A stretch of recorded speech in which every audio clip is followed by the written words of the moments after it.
So I just watched the 4K re-release of Shin Godzilla over the weekend. I had never seen it in theaters when it came out for the first time in 2016, so this was an absolute delight. I don't think I like it more than minus one, but it is kind of an apples to oranges type situation. There's definitely overlap because it's focusing on the same monster, and that monster does have, its origins, right? It's always a product of nuclear disaster. It's always gonna fire an atomic blast at some point. The military is always gonna get involved, stuff like that. But Shin Godzilla is kind of its own beast, and that is naturally going to be a product of the fact that Hideaki Anno and Shinji Higuchi are the two that are behind it, who are two of the guys behind Neon Genesis Evangelion. And it definitely shows. They have a very cold way of telling the audience information. One of the quirks I've noticed of pretty much anything that Hideaki Anno is a part of is he wants you to keep asking questions, and he's not necessarily going to answer every single one of those questions, but not in a way that feels dissatisfying. Shin Godzilla definitely has that quirk of his. Seeing it in theaters was amazing. Shinji Higuchi, there was a red carpet interview with Shinji Higuchi, and it sounded like he kind of just said nothing. Somebody had asked him how he felt about Shin Godzilla being re-released and remastered in 4K and putting back in theaters. And his response was basically, I'm glad it's in theaters because I want it to be in theaters, which is so funny to me. But I think what he was actually trying to say was like, this film was meant to be watched in a movie theater, so he's glad that it's back in theaters.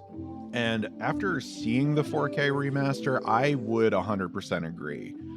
I think there's some really, really subtle nuance that gets lost when you're watching it on a home screen. I think particularly, and I haven't heard a lot of people talk about this online. I've seen many a video essay about this film, but the sound design is so incredible.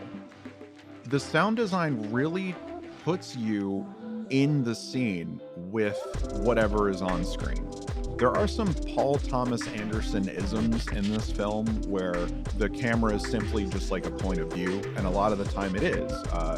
A lot of the time the actors are talking at the camera because what you are seeing is the first person view of, say, like the Prime Minister or something like that. But the sound design goes a long, long way to complement that.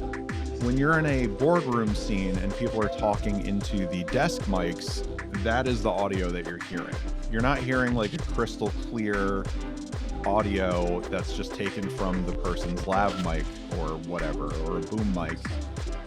You're hearing the conference audio, and it really does so much to put you in a scene. When you're far away from a character, they sound far away. If you're close up to a character, they are up close. Obviously, a lot of films do this, but there's something about the way that they mixed the audio in this movie in particular that makes it feel really, really immersive. And I think it clicked with me the most hearing the soundtrack. A lot of the soundtrack, especially when Godzilla is on screen, is like the vinyl rip master of the 1954 Godzilla soundtrack. I've heard a lot of people complain about that because it is very scratchy. It's really trebly. Like, you can tell it's a really, really old recording that they're putting in this relatively modern movie. But it hit me when I realized, like, oh, like this, they're doing this because it sounds like it's coming out of like a loudspeaker on the street. Like, a lot of the time when you hear this old sound, you are in the perspective of somebody on the street watching this giant monster, destroy everything in its path. So on that end, I think it's honestly brilliant that they decided to go that route, because they could have very easily just had an orchestra record new versions of it. It's kind of a cool parallel or nod to the original, but it's also interesting because I had mentioned in a previous video that you can check on my main channel that this is, I think, the only Godzilla film, Japanese-made Godzilla film, that the 1954 original didn't happen, besides Minus One. Minus One takes place before the original 1954 film could have even happened, so that is kind of like a special exception.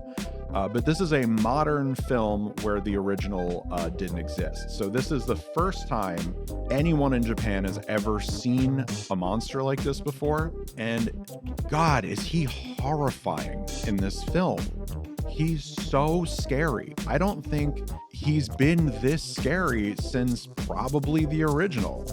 The original is very much a horror movie and kind of a way for Japan to collectively grieve this loss that they sustained from World War II.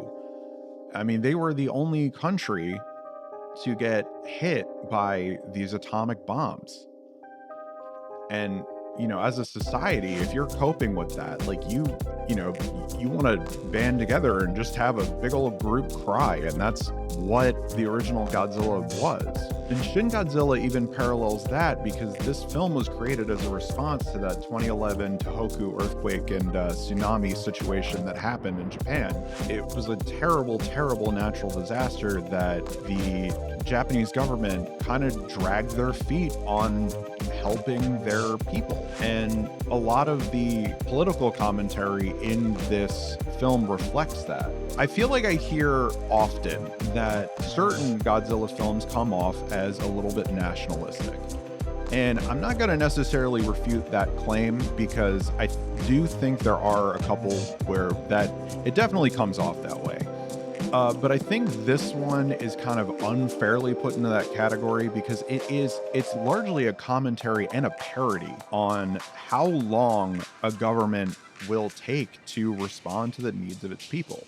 It just happened to be because Japan was affected by it, and it's a Japanese film, you're looking at it through the eyes of the Japanese government. But I don't think it's saying that the Japanese government is perfect or whatever, because like that's literally the opposite argument that this movie is making. And I don't understand how people are seeing it. A lot of the Evangelion team, like a lot of their messaging and most of the art that they create is it's okay to give up the old ways of thinking about things and embrace the future and embrace the youth. And that is a lot of what this film does.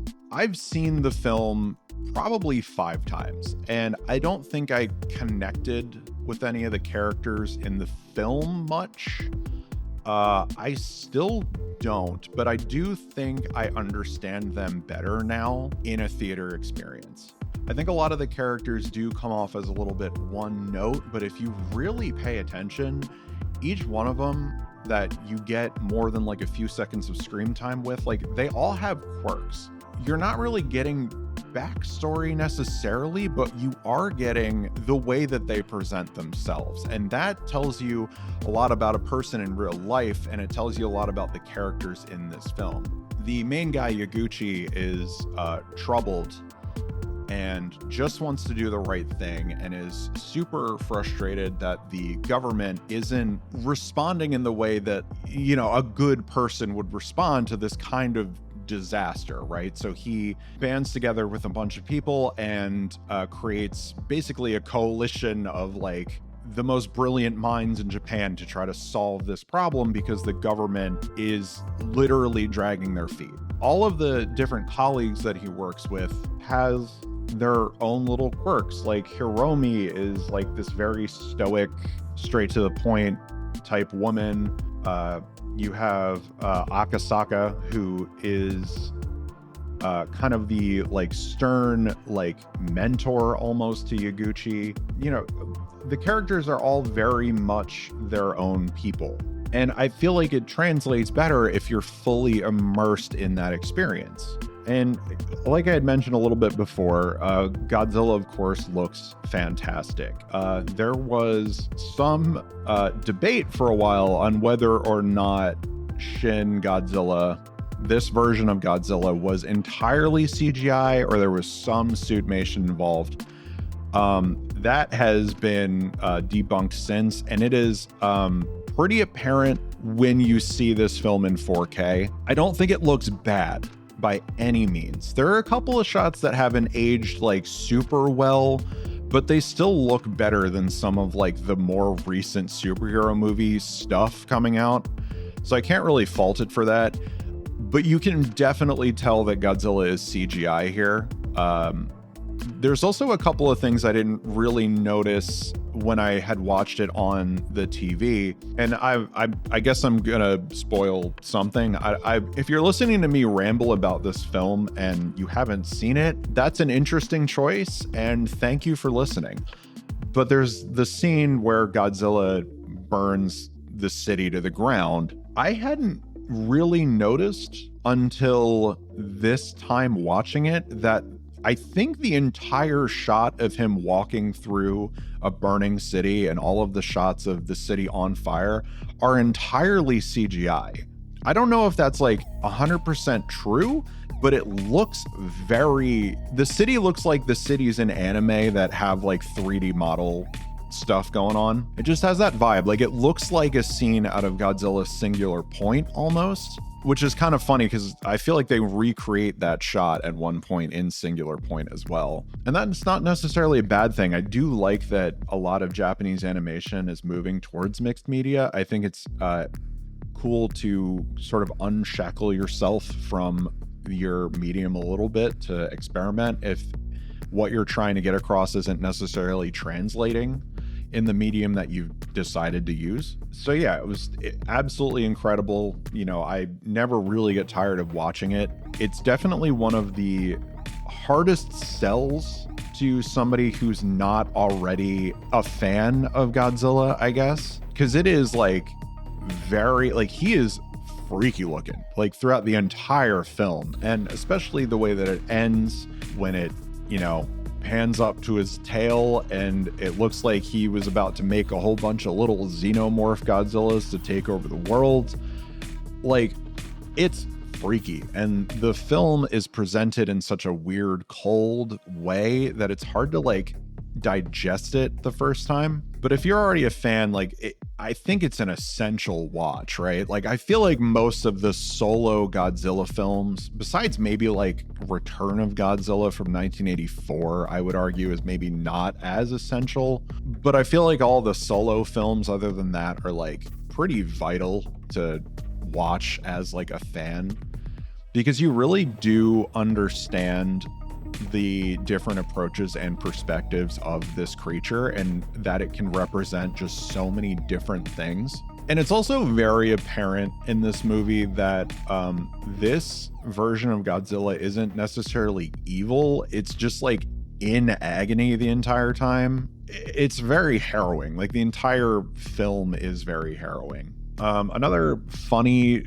I guess, thing that I hear people talk about is the use of English and English speaking actors in this film and how they don't sound natural at all. And I think that's just a product of the fact that this is a Japanese film made by Japanese people, and they may not necessarily have, you know, an English speaker collaborating with them on the film, right? Everybody that's talking in English, like everything makes sense, but it's got the cadence of a Japanese speaking person. And you'll hear that a lot. Whenever there's an English speaking person in a Godzilla film, it sounds like weird and stilted. And that's just because of like, they're being told to speak with this Japanese cadence. Like every language has its own flow to it, and you're putting a different language into the flow that you're used to hearing. So it just sounds weird, but I don't necessarily think it like takes me out of it or anything like that. Yeah, incredible film. I'm really, really happy that I went to go see it. I think if it is playing anywhere near you, you should go check it out, because it really does bring the entire experience like home. You know what I mean? And when you're watching it, really listen for the sound design, because I think it really is like one of the most underrated aspects of the film. I think it's one of the most immersive like audio mixes I've ever heard in a film. And I think, yeah, just check it out, seriously. And I guess thank you for listening this far.